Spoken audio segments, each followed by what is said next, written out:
নমস্কার, আমি সঞ্জয় রয়েছি আপনাদের সঙ্গে। আপনারা দেখছেন S2S মিডিয়া। সবাইকে আমরা এই মুহূর্তে স্বাগত জানাচ্ছি এবং এই মুহূর্তে একটা বিগ ব্রেকিং নিউজের কথা বলাই চলে এবং বিগ তার সঙ্গে খুব খুশির খবর আপনাদেরকে শেয়ার না করলে পারছি না, তাই তাড়াহুড়ো করে এই মুহূর্তে আপনাদের সামনে আসা। যেটা খবর সেটা আমরা সবাই ইতিমধ্যে বিভিন্ন মিডিয়া, সোশ্যাল মিডিয়া এবং বড় যে সমস্ত চ্যানেল আছে সেই সমস্ত চ্যানেল মারফত জানতে পেরেছি যে দেশে ফিরলেন পাকিস্তান দ্বারা অপহৃত বিএসএফ জওয়ান পূর্ণম কুমার সাউ। ইনি হচ্ছেন সকাল 10:30টার সময় আটারি বর্ডার দিয়ে তিনি দেশে প্রবেশ করেছেন বলে জানতে পারা যাচ্ছে এবং এই প্রবেশের ক্ষেত্রে বিএসএফের যে 20টা ফ্ল্যাগ মিটিং হয়েছে এবং তারপরে তাকে ছাড়া হয়েছে। যদিও যেটা জানা যাচ্ছে যে ইনি বাংলা সন্তান, রিষড়ার বাসিন্দা এবং যেটা পূর্ণম কুমার সাউ যে ছেড়ে দেওয়া অর্থাৎ প্রায় 22 দিন পরে তিনি ছাড়া পেলেন কার্যত, এই কথা বলাই চলে। নর্মালি সাধারণত এই ধরনের ঘটনা ঘটলে যদি কেউ ভুল করে সীমান্ত পেরিয়ে যায় বা আটারি বর্ডার পার করেছিল, সেক্ষেত্রে নিয়ম হচ্ছে দুই দেশের যে ফ্ল্যাগ মিটিংগুলো হয় 24 ঘন্টার মধ্যে সিদ্ধান্ত হয়ে থাকে। কিন্তু এক্ষেত্রে আমরা দেখলাম পাকিস্তান খানিকটা তার উপরে একটা অত্যাচারমূলক একটা মনোভাব নিয়েছিল এবং প্রায় 22 দিন হয়ে গেল কিন্তু ছাড়ছিল না। সবাই উদ্বিগ্নতায় ছিলাম যুদ্ধ পরিস্থিতিতে। কিন্তু প্রত্যেক মুহূর্তে পূর্ণম সাহের যে মিসেস রয়েছেন বা ওয়াইফ রয়েছেন রজনী সাউ, তাকে সবাই আশ্বস্ত করেছিল, এমনকি বিএসএফের পক্ষ থেকে আশ্বস্ত করা হয় যে যেন তেন প্রকারণে পূর্ণম সাউকে কিন্তু ফিরিয়ে আনবে এবং তারই আজকে সকালবেলায় ফলশ্রুতি দেখা গেল। প্রায় যেটা জানা যাচ্ছে যে বিএসএফ সূত্র থেকে জানা যাচ্ছে প্রায় 20টি মতো ফ্ল্যাগ মিটিং হয়েছিল এবং এটা খুবই একটা উল্লেখযোগ্য ঘটনা। এই ধরনের ঘটনায় 24 ঘন্টার মধ্যে সিদ্ধান্ত হয়। সীমান্তে কোনো কারণে ভুলবশত কেউ এপাশ থেকে ওপাশ গেলে বা পাকিস্তানে যদি কেউ এবারে ঢুকে যায়, রেঞ্জাররা ক্ষেত্রে এক্ষেত্রে নিয়ম হয়। কিন্তু এখানে প্রায় 20 দিন ধরে আটকে রাখা, তারপরে ভারতের কূটনৈতিক চাপে, একটাই কথা বলবো, ভারতের কূটনৈতিক চাপে কার্যত পর্যুদস্ত হয়ে পাকিস্তান কিন্তু এখানে মাথা হেট করলে কথা বলাই চলে। ভারতের একটা বিরাট কূটনৈতিক জয়ের কথা বলাই চলে, কূটনৈতিক সাফল্য। কারণ আমরা গতকালই দেখেছি যেভাবে প্রধানমন্ত্রী গিয়ে এয়ারবেসে দাঁড়িয়ে থেকে যেভাবে হুমকি দিয়েছে, তাতে কিন্তু পরিষ্কার হয়ে গেছিলো যে এরপরে এই ধরনের ঘটনা ঘটলে কিন্তু আরও বড় অ্যাকশনের দিকে ভারত যেতে পারে। ফলে বিএসএফও একইভাবে ঘটনা এরম বলছিল যে পাকিস্তান যেভাবে 20 দিন ধরে আটকে রেখেছে পূর্ণম সাউকে, সেটা কিন্তু নজিরবিহীন। ফলে সেই জায়গায় দাঁড়িয়ে আজ সকাল 10:30 নাগাদ আটারি বর্ডার দিয়ে এই বিএসএফ জওয়ানকে ভারতে প্রবেশ করানো হয়েছে বলে খবর এসছে। এবং যেটা রজনী সাউ ওনার স্ত্রী যেটা জানাচ্ছেন যে সকালবেলায় 12টা নাগাদ, অর্থাৎ প্রথমে বিএসএফের তরফ থেকে এই খবরটা 10:30টার সময় দেওয়া হয়, 12টার সময় পূর্ণমের সঙ্গে রজনীর কথা হয়েছে বলে ইতিমধ্যে রজনী সাউ সেটা নিউজ ব্রিফিংয়ে জানিয়েছেন, সবাই আমরা দেখতে পাচ্ছি। তার মধ্যে যেটা বিষয়, মুখ্যমন্ত্রী মমতা বন্দ্যোপাধ্যায় বারবার তার সঙ্গে ফোনে কথা বলেছেন। আজ সকাল থেকে সারাদিনে প্রায় এখনও পর্যন্ত 4বার কথা হয়েছে বলে রজনী সাউ জানিয়েছেন। কারণ মুখ্যমন্ত্রীও বিষয়টা নিয়ে খুব চিন্তায় ছিলেন, বাংলা সন্তান, এবং তিনি আশ্বস্ত করেছিলেন যে যে কোনো প্রকারে তাকে ফিরিয়ে আনার সমস্ত চেষ্টা করা হবে।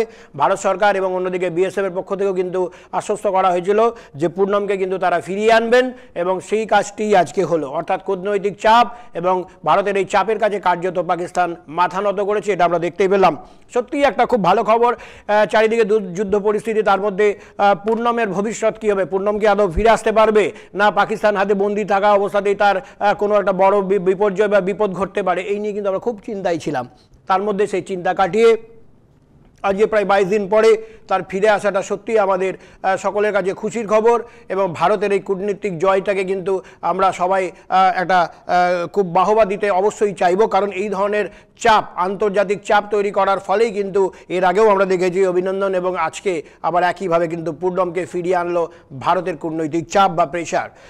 এই জায়গায় দাঁড়িয়ে আমরা সবাই পূর্ণম এবং তার পরিবারের জন্য সবাই আমরা বারবার চিন্তায় ছিলাম যে কবে আসবে পূর্ণম, আদৌ কি ফিরবে কিনা।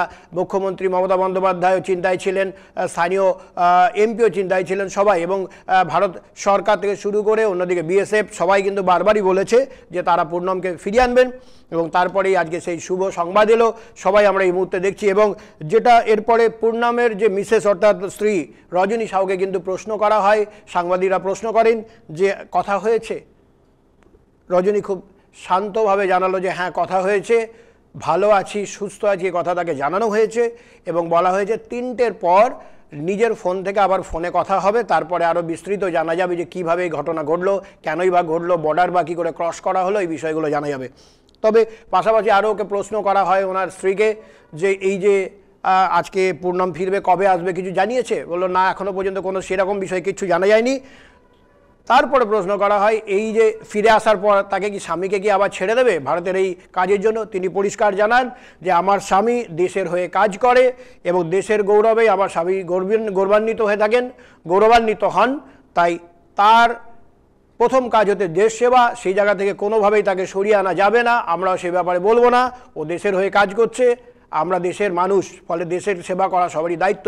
ফলে পূর্ণমের স্ত্রী সরাসরি বলে দিয়েছে আবার আগামী দিনে অবশ্যই তিনি থাকবেন এবং বিএসএফই কাজ করবেন, কারণ পূর্ণম ছোটোবেলা থেকে যেটা খবরে জানা গেছে বা বিভিন্ন সোর্স থেকে জেনেছে অত্যন্ত পরিশ্রম করে অনেক ভোর 4টের সময় উঠে কঠোর পরিশ্রমের মাধ্যমে কিন্তু এই বিএসএফে বা ভারত সেবার কাজে তিনি যোগ দিয়েছেন। ফলে তার কাছে এটা জব নয়, এটা একটা তার কাছে প্যাশান যে দেশ সেবা করা।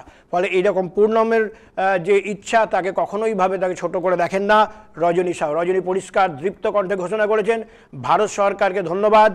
মোদিজি, প্রধানমন্ত্রী মোদিজি যে 22 তারিখে যে ঘটনা পায়েলগাঁও যে কাণ্ড এবং সেখানে 27 জনের সিঁদুর মুছে যাওয়া, তারপরে কথা দেওয়া হয়েছিল যে রজনীর সিঁদুরের দাম থাকবে এবং সেই দাম রাখা হয়েছে। রজনী খুব খুশি, সবারই প্রচেষ্টাতে যে আজ পূর্ণম ফিরেছে দেশে, তার জন্য সবাইকে ধন্যবাদ জানাতে ভোলেনি রজনী, এটা আমরা দেখলাম। ফলে এই জায়গায় দাঁড়িয়ে যে খবরটা আপনাদের সঙ্গে শেয়ার করলাম, এই খবরটা অত্যন্ত গুরুত্বপূর্ণ। যুদ্ধ পরিস্থিতি, তার মধ্যে পূর্ণম সাউ বিএসএফ আটারি বর্ডারে ওখানে 5 দিন ঘটনাতেই ঠিক 5 দিন আগে তার ওখানে বদলি হয়েছিল এবং তিনি তখন ডিউটিরত অবস্থায় ছিলেন, তার সীমানা ঠিকঠাক জানানো ছিল না। এই অবস্থায় সীমানা পেরিয়ে পাকিস্তানে চলে যান এবং তারপরে সেখানে প্রায় 23 দিন ওখানে বন্দী ছিল। তারপরে আজকে ফিরে আসা কূটনৈতিক চাপের ফলে পাকিস্তান কার্যত ছাড়তে বাধ্য হয়, সেটা আমরা দেখলাম। ফলে এই খুশির খবর আপনাদের সঙ্গে অবশ্যই শেয়ার করলাম। তার সঙ্গে কাল আমরা যেটা বলছিলাম যে প্রধানমন্ত্রী যে এয়ারবেসে গিয়ে যেভাবে গর্জন করেছেন এবং আমাদের S-400 এবং অন্যান্য যে আর্মি ডিফেন্স সিস্টেমের যে সাফল্য তিনি মেলে ধরেছিলেন আমরা দেখলাম। তার ফলে কিন্তু সবথেকে আজ একটা উল্লেখযোগ্য খবর যে চীনের বাজার কার্যত রক্তাক্ত। শেয়ার মার্কেটে J-17 যে বরাত ছিল, পৃথিবীর বিভিন্ন দেশ বরাত দিয়েছিল, সেই বরাত কার্যত ক্যান্সেল করা বা অন্যান্য বিষয় এসে পড়ার জন্য কার্যত চীনের মার্কেট অর্থাৎ অস্ত্র ব্যবসা কিন্তু কার্যত আজকে অনেকটাই চাপের মধ্যে পড়েছে, তা আমরা দেখতে পেলাম। ফলে একটা হুমকার, কার্যত রক্তাক্ত চীনের শেয়ার মার্কেট, সেটা আমরা দেখতে পাচ্ছি। বিশেষ করে সমরাস্ত্র বা যুদ্ধাস্ত্রের বাজার কিন্তু এই মুহূর্তে ডাউন এবং শেয়ার মার্কেট চীনের সেটাই দেখাচ্ছে। ফলে আমরা এই দুটি খবরই আপনাদেরকে শেয়ার করলাম।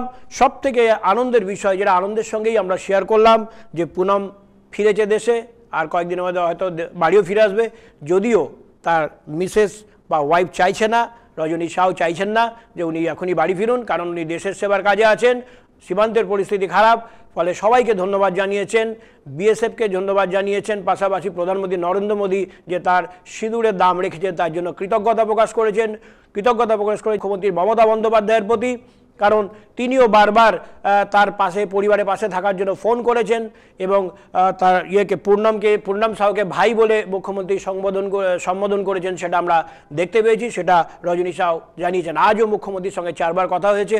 ফলে সব মিলিয়ে খুশির খবর, আমাদের দেশের ক্ষেত্রে কূটনৈতিক জয়, সেটা হলো বিএসএফের জওয়ান পূর্ণম সাউকে ছাড়তে বাধ্য হলো পাকিস্তান। এই বিষয়টা আপনাদের সঙ্গে শেয়ার করলাম। সবাই ভালো থাকবেন, ধন্যবাদ।